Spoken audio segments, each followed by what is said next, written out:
ladies and gentlemen, this is the Brock Lawley program. My name is Brock Lawley. Donald Trump's at the podium today, ladies and gentlemen, and just laid waste to some media minions of the dark underworld. I gotta tell you, I love with the cherry on top the way this guy manhandles the media. I love it.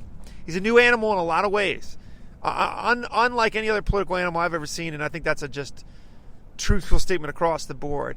But I've made no qualms about this. I think the media is the most evil thing in our midst. I think it's the biggest impediment to democracy. I think it's the biggest impediment to freedom. I think it's the biggest impediment, ironically enough, to an informed constituency. They are purposefully dividing the American people. They are purposely lying. And Donald Trump is just manhandling them. Now, I have all these friends. Why is he poking the dragon? This is going to backfire.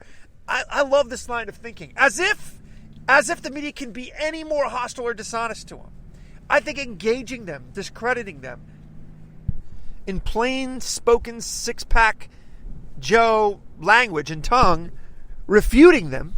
Look, when Donald Trump tells you, look, the Russian stuff's all just fake. It's all just distraction. I believe him. I deep dive this a little bit more than other people. I have a lot of substantive reasons to believe him. But even if I didn't, I just do. It just makes sense that the left-wing media would just be speaking a bunch of nonsense in this regard. Then, of course, the irony being that the Democratic Party, specifically Hillary Clinton, is neck deep in nonsense with Russia. So the whole thing doesn't pass the smell test on any level. But as he goes to the American people, just says, look, these people are liars. They're evil. They're deceivers. They're fake. They're partisan hacks. Everybody knows that. What he said about the approval rating this afternoon of the American media is true. American people hate the media. I think the only thing they hate more is ISIS. American people loathe the media. Media has absolutely no intention whatsoever of being a fourth estate and looking out for them. It's all partisan hackery. It's all power grab. Just bear this in mind before we deep dive this. That the press is supposed to be there for you. I mean, that is such a foreign concept to anybody born, south of like the 50s. They're supposed to be born, the press is supposed to be for you.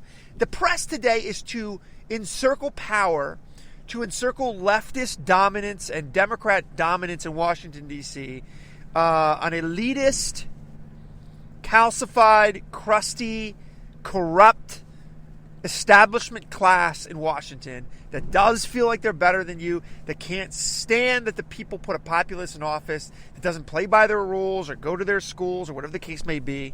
That's what this is all about. Every day the press gets up and thinks about that.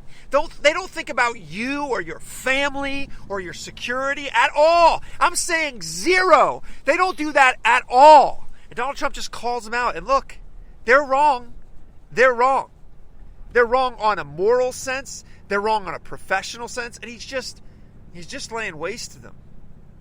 Now, if you already loathe Donald Trump, you're like, how classless. I've never seen a president do this. Well, first of all, that's because you're blind. Because Barack Obama was the most hostile president to the press. That didn't always rub and massage him with baby oils. So this is not new frontier. Donald Trump does the same thing. But in Obama's case, the press might as well have been a mistress in his bed, fooling around with him sexually. It was so obsessive and so ridiculous. They did the exact opposite that they do to Trump. When there was real stories, they got snowed under. When there's real deception, it got snowed under. It got lied about. It got contextualized in a misleading way. With Trump, they're just unearthing bullcrap. 90% of the time. That's not to say that Trump is not worthy of vetting. He certainly is. I want him vetted hardcore. But half of the stuff I read ends up being retracted or totally not true or on its face plain lying in the sake of the New York Times. Just lying. Stories like Politico put out. Stories like the one that Newsbusters just busted up. The whole, the partisan hackery in media, and Newsbusters just busted up that thing where Trump has all these prostitutes that are urinating on him. I mean, stuff like that. Just nonsense. Look, I think Trump should do this almost every day, every other day. I think he should do this almost every day. He should call a press conference, He should undermine the media, and he should speak his own message to the American people. Let the chips fall where they may. I really believe that's what he should do. It was an amazing thing to see. I mean, he got the better end of it, no doubt about it. Look, I know my left-wing friends are just stirring up hysteria, and that has to affect you. I know it affects me. It does affect me. Look, it affects us. We're a part of this society.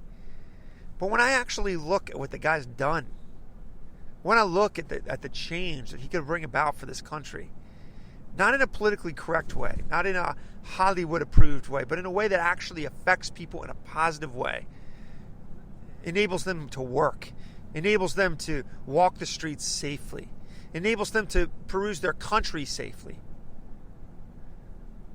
I think he could be a revolutionary president. I think we snuck one by the gargoyles and the underworld cretins that guard the gate. It's really what I think. I think he's unlike them, and I think that's why they hate him. I think he's not approved by them. I think he's not vetted by them. I don't think he crossed all his "you should be in power" T's and "you're like us" I's. And I think he is literally a populist. And it terrifies people that have their living, their mindset, their mentality in not only sustaining but growing a self-aggrandizing, self-serving Washington, D.C. power unit. You know, the most substantive thing he said in this press conference is, ladies and gentlemen, the State Department, the intelligence agencies are leaking out top sensitive stuff as political assassinations. That is true. Everything else is speculation. The fact that this guy, Flynn, was communicating with Russia, I could care less. Do you guys honestly think that, for example, Obama's administration was not communicating with Russia? But Brock, Trump is BFFs with Putin. I would like you to show me any kind of proof other than leftist hysterics on that. I would like you to show me substantive proof that any of that nonsense is true. There's no proof. I've looked. All my friends, I'll cite these stories. I go look at the stories, and then I look at the sites. I look at the sources that they cite in the story. It's a dead end. It ends up being some non-named source that some left-wing hack is just speculating about, and then the New York Times is padding and running. Now, I'm telling you, I've done the work. I've done the research. It's all nonsense. I believe Donald Trump. I think the guy's a little naive, to be perfectly honest with you, in dealing with Putin. I'm just laying it out for you. I have no delusions of grandeur about Vladimir Putin. I think the guy's a thug. But it doesn't bother me at all that President Trump, in his "I can make deals" glory, wants to take a crack, wants to take the bat and take it out to the plate and take a couple swings. This is not treason.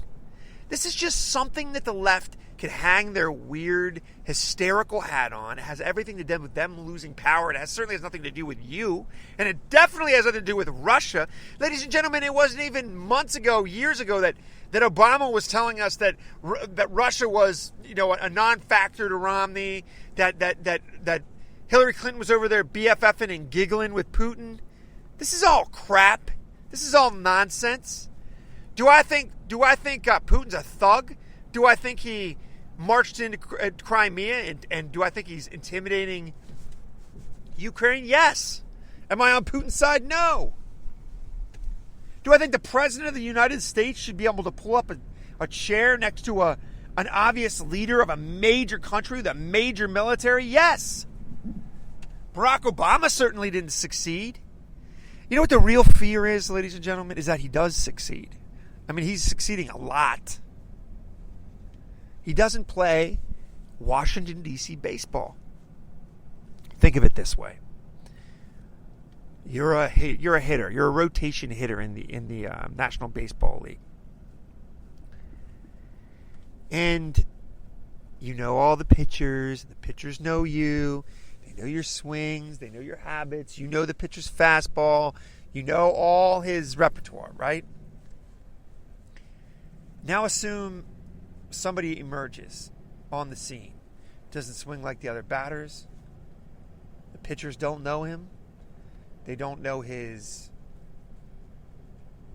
strategies. They don't know his instincts. He's a wild card. He's an unknown. Puts everybody on their heels, right? But that can be a good thing, too. That can be a really good thing. And I think that's what's happening in a lot of cases. I certainly think that's what's happening on the fiscal front. Look, he's just pulling up a chair and making a phone call to a CEO and just speaking plain, King's English. Look, this is the way it's going down. We want to strengthen the American infrastructure. We want to strengthen the American job force. We want people here to work. We want factories here. We want to be building things here. We want a strong military. If you try to take advantage of the United States by, exploiting some third world workforce for 15 cents an hour and then try to export your products in here, you're going to take a hit. And these CEOs, they just run the numbers and they just do the fiscally solvent thing. They just do the thing that makes the most sense. Should have been done a long time ago. So that stuff's not even that new, but it's going to be a really big deal to the American people. The other thing that's a no-brainer is using our energy. That's not radical or weird. The guy is going to make a huge, huge economic difference, and the left fears that. They know people, all their left-wing hysterics and their nonsense, that all drifts away with a cool, economically vibrant breeze, like a fog that they descend. And the American people know they're making more money. The American people know they have more opportunities. The American people know their children have more opportunities.